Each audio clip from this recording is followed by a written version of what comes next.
Wait, don't skip. Panalangin bago matulog.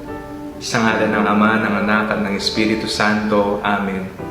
Amang mapagmahal, nagpapasalamat po kami sa araw na inyong ibinigay.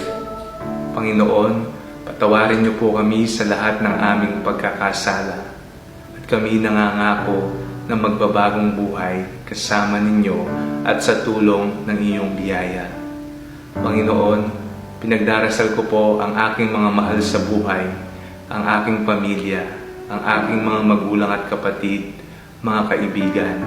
Ilayo niyo po sila sa lahat ng kapahamakan. Patuloy ko pa rin pong ipinagdadasal ang kasagutan sa aking mga kahilingan. Alam ko pong hindi niyo po ako pababayaan. Hinihiling namin ito sa pangalan ni Jesus na aming Panginoon. Amen. Sa ngalan ng Ama, ng Anak, at ng Espiritu Santo.